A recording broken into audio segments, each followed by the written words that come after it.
Hello everyone and welcome. My name is Roberto Corona. I'm an Italian anthroposopher and astrologer.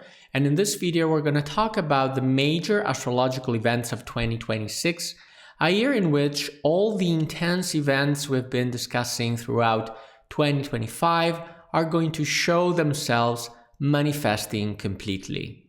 Now, first of all, in this picture here, you can see sort of summarized in a glyph a graphical overview of the major celestial dynamics of 2026.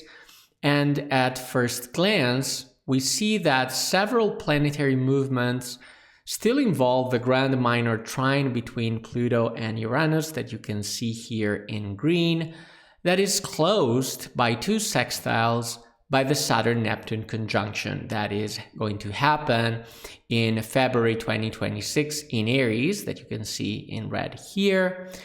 On the other hand, we have the water signs that in 2026 are going to involve the three stationings of Mercury. So as you can see in this light blue lines, we have the three stationing loops of Mercury happening in all three water signs. So Mercury is going to stop in Pisces, in Cancer, and in Scorpio.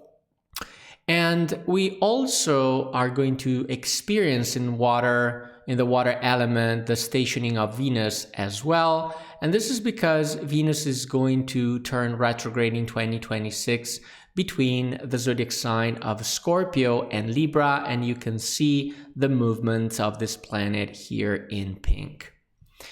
Now, let's try to better understand what all these lines are, breaking them down one by one. Let's start with the lunar nodes, which will officially enter the Leo-Aquarius axis in 2026.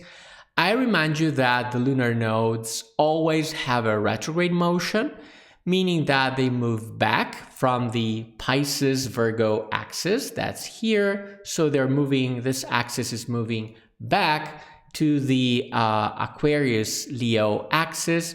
And this ingress of the nodes in these new zodiac signs will take place officially on August 18, 2026. Now, this creates a mixed situation where half of the year's eclipses will still take place in Pisces and Virgo, whereas the other half will fall on the Aquarius-Leo axis. Now, here you can see the list of the 2026 eclipses. We're going to have in season 1 an annual solar eclipse in Aquarius happening on February 17, and a total lunar eclipse in Virgo taking place on March the 3rd. Whereas both the eclipses of season 2 are going to happen in August, respectively. We're going to have a total solar eclipse in Leo on August 12 and a partial lunar eclipse in Pisces on August 28. And we want to particularly highlight the eclipses of February 17 and of August 28. And this is because they are both going to involve the planet Uranus, making with this, well, let's say challenging planet hard aspects.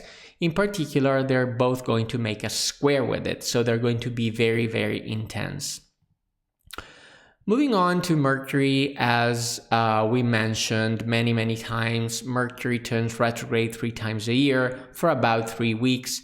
And throughout 2026, again, Mercury is going to involve all three the water signs. So we have Pisces, Cancer, and Scorpio, meaning that Mercury is going to form throughout the year a so-called elemental triangle of water. So we have the water elements stimulated by Mercury retrograde.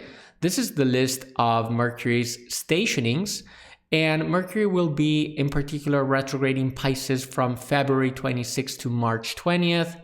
It will then turn retrograde in Cancer from June 29 to July 23rd. And finally, it will be retrograde in Scorpio from October 24 to November 13.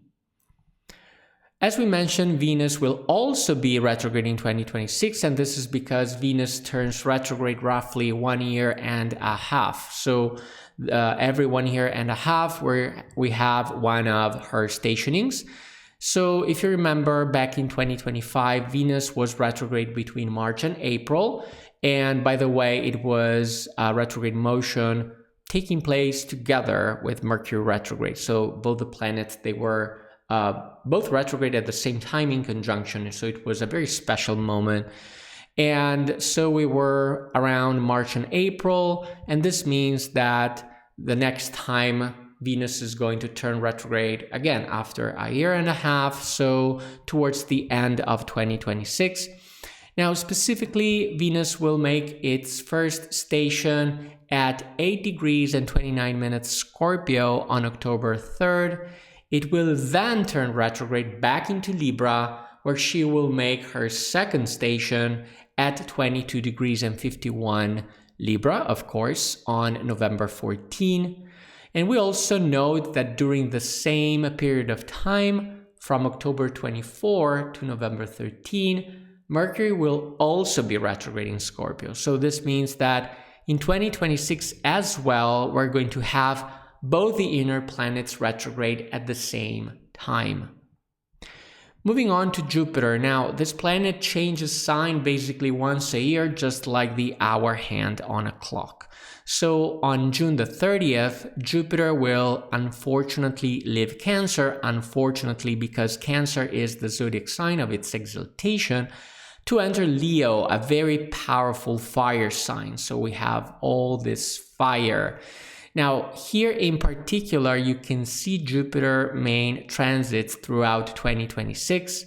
And as you can see, basically starting from late June, Jupiter is going to enter Leo. It will make a series of very, very harmonious aspects, in particular a trine with the Saturn-Neptune Conjunction and a sextile with Uranus, but also a very tense opposition with Pluto. Now, this means basically that Jupiter is going to create a so-called cradle configuration that you may appreciate better in this other picture here.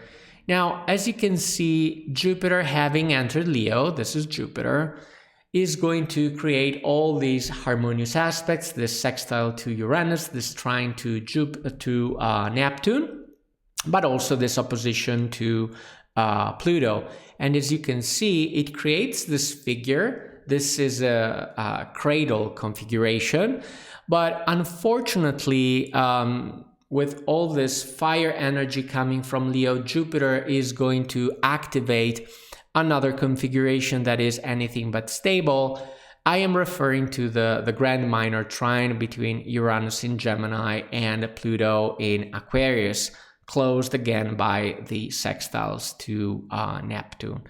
Now remember that in general, Jupiter expands anything it touches. Therefore, this great amount of fire element could bring to definitive expression all the geopolitical changes that we witness in 2025, creating, as we saw, they're trying to create, internationally speaking, a three-pole system of power, where we have United States, Russia, and China, respectively. Basically, they are dividing the world into three specific areas of influence, and 2026 is crucial to understand where we're going, but all these major shifts already began in 2025. Now, to understand how the international balance will unfold, the first appointment for 2026 is the Saturn-Neptune Conjunction. In fact, their conjunction is scheduled for February 20th. So basically, it's the first major shift of 2026. Here are the key dates. But basically now, as we know, between September and October 2025, Saturn and Neptune return back to Pisces, and they will make their final ingress into Aries only between January and February of 2026. Now, their last conjunction, which has been active since December 13, 2025, will reach its peak on February 20th, and will only ease starting on April 7th. So this is the first wave of 2026. Then, only then, Jupiter's ingress into Leo, happening again on June the 30th, will bring to expression the final consequences of what these two planets have prepared during the winter. For this reason, February is going to be a very, very important month. And moving on to the summer, we are not going to have only the ingress of Jupiter into Leo, but we are also going to have a tremendous amount of extra energy brought about by the trine between Uranus and Pluto, which obviously depends mainly on Uranus's movements, being Uranus the faster planet between the two. So in this regard, we know that Uranus has temporarily returned to Taurus from November 8, 2025, and that it will return to Gemini only on April 26 of the next year. Now this summer, the next summer, we will see the first perfection of this trine, which, as I recall, did not occur in 2025. So the two planets, if you remember, barely touched each other, staying at just 7 minutes of a degree apart, and only in 2026, this trine will fully perfect itself. And the first perfections of this trine, which, as I recall, brings great winds of revolution and change, because Pluto is in Aquarius, Uranus, of course, is the planet of revolution. Now, these peaks are expected for July 18 and November 29. So definitely from the summer, we're going to witness this trine unfold its full power and potential. Lastly, on the comet front, we have 4 comets that could become visible in 2026. We have 2 appointments in January. On January 8, the periodic comet 24P Shaumasse will reach its perihelion, that is the closest point to the Sun, followed by the non-periodic comet C2024E1, which will reach the perihelion on January 20th. And remember that, in general, the influence of periodic comets indicated by the letter P is negative, whereas that of the non-periodic comets indicated by the letter C is positive. Now, in April, we will monitor the movements of the non-periodic comet C2023R3, which reaches the perihelion on the 20th of that month, as well as the movements of the periodic comet 10P Temple on August 2nd. Now, as you can see, 2026 in general will be a year in which all the great and sudden changes we witnessed during 2025 will be brought to full manifestation, both by the perfectioning of the major configurations that we've discussed and by the very important contribution of Jupiter, which will expand them and bring them to their final expression with the fire of Leo. As always, thanks for watching. I wish everyone a happy 2026. See you in the next video in January, right after the Christmas break.